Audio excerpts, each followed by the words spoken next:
औज़ुबिल्लाहिमिनश्शैतानिर्रजीम बिस्मिल्लाहिर्रहमानिर्रहीम। अस्सलाम वालेकुम नाज़रीन, इस नई वीडियो के अंदर आपको खुश आज मैं आप लोगों को विटामिन B1 की डेफिशिएंसी की अलामत के बारे में बताऊंगा।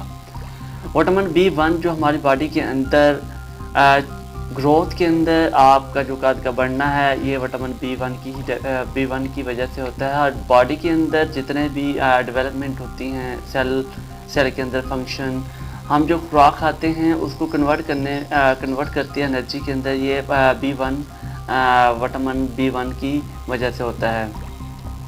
अगर इसकी कमी हो जाए तो हमारी बॉडी के अंदर कुछ अलामात जो ना ज़ाहिर होने लगती हैं। उन अलामात में आपको जो ना भूख का ना लगना, आपको ऐसा फील होता है जैसे आपने खाना खा चुके हो, आपको भरा भरा जो ना आपको खाना खाने के बाद जैसे तरह फील होता है कि आप जो ना पेट भर के खाना खा चुके हैं, आपको भूख जो ना बिल्कुल नहीं लगती। उसके बाद जो बॉडी के अंदर टायर्डनेस यानी कि फील होता है जैसे थकावट की हो, आपने सारा दिन काम किया हो, लेकिन ऐसा नहीं होता। लेकिन ये विटामिन B1 की डेफिशिएंसी की वजह से भी होता है। आपका मूड का चेंज हो जाना और जो ना खुशी के आलम में भी आपका मूड जो ना ख़राब रहने लगता हो, और जो ना किसी भी चीज़ में ना आपका किसी भी चीज़ के अंदर जो ना दिल नहीं लगता, ये भी मूड चेंज विटामिन B1 की डेफिशिएंसी की वजह से होता है।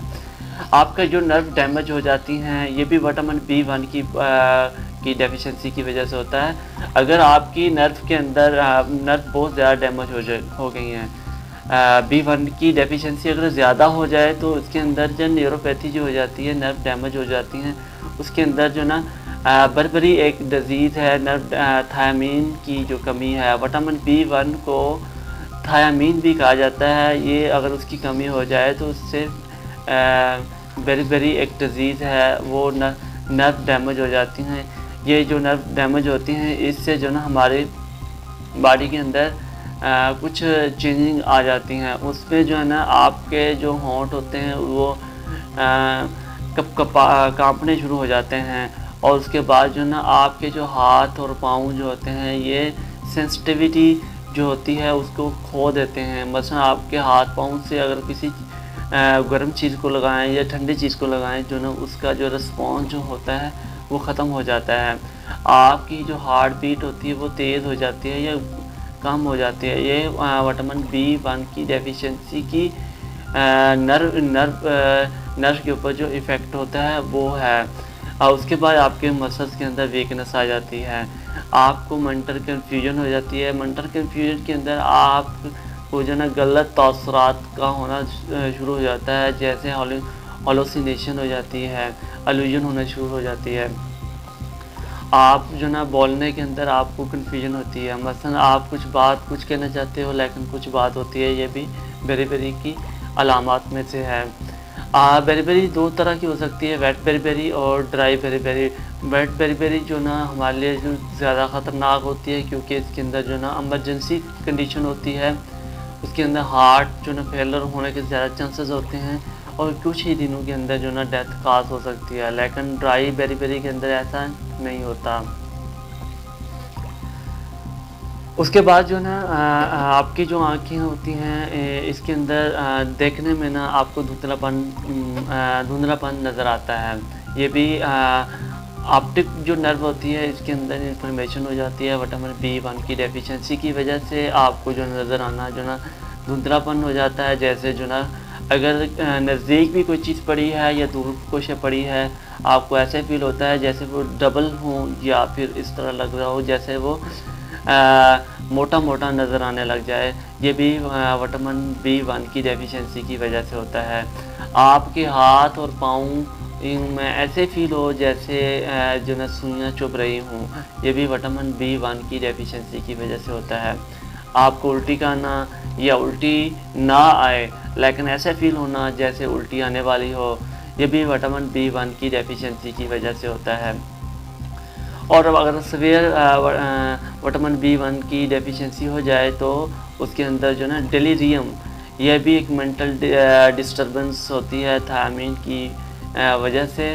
और इसके अंदर जो ना आपका जो सोचना होता है वो क्लियर नहीं होता। आपके आसपास जो होने वाले हैं माहौल के अंदर वाक़यात उसके अंदर जो ना आपको कन्फ्यूजन होना शुरू हो जाती है।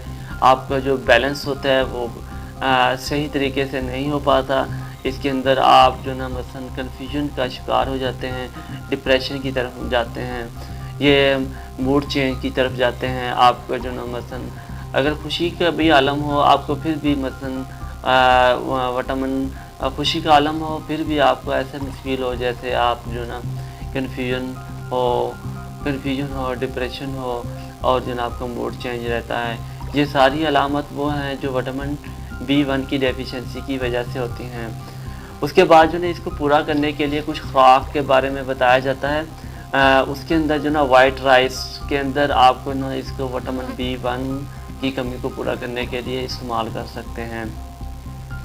बाज़ार में से मिलने वाले कुछ फोर्टिफाइड ब्रेकफास्ट सीरियल्स होते हैं जिसके अंदर जो ना केक होते हैं, रस हैं। उसके बाद जो ना जो है बेकरीज़ के जो जितने भी प्रोडक्ट्स हैं वो फोर्टिफाइड फूड वो होते हैं जिसको जो नेचुरली जो ना विटामिन्स और मिनरल्स जो ना वहाँ पे नहीं होते उसको सिंथेटिकली हम जो ना उसको विटामिन्स और मिनरल्स से भरपूर कर देते हैं। जिस तरह डेयरी प्रोडक्ट के अंदर जो ना चॉकलेट आती है उसके अंदर जिंक का बहुत ज़्यादा मकदार में पाई जाती हैं और उसके अंदर और भी बहुत सारी चीज़ें होती हैं जो सॉस है डेयरी प्रोडक्ट्स के अंदर। उसमें विटामिन B को हासिल करने के लिए हम डेयरी प्रोडक्ट्स को भी इस्तेमाल कर सकते हैं। उसके बाद जो है ना ट्राउट एक मछली की एक ऐसी किस्म है जिसके बॉडी के अंदर जो है ना मसलन स्पॉट लगे होते हैं। ये मछली की निशानदेही करती है ट्राउट की और इससे भी हम विटामिन B1 को पूरा करने के लिए हम इसकी मछली को इस्तेमाल करें तो हम इससे पूरा कर सकते हैं। उसके बाद जो है ब्लैक बीन जो काले चने होते हैं या काले रवां होते हैं इससे भी हम विटामिन B1 को पूरा कर सकते हैं। सूरजमुखी के जो बीज हैं उससे भी हम जो ना विटामिन B1 को पूरा कर सकते हैं।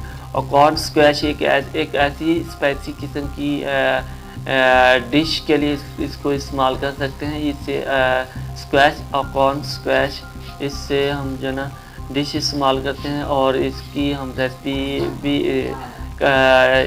के लिए भी इस्तेमाल करते हैं। और ये रेसिपी जो ना आप इंटरनेट से भी देख सकते हैं जिससे बहुत ज़्यादा स्पाइसी किस्म की और टेस्ट इसका होता है। इसको इस्तेमाल कर सकते हैं। दही को इस्तेमाल कर सकते हैं विटामिन B1 के सोर्स के लिए।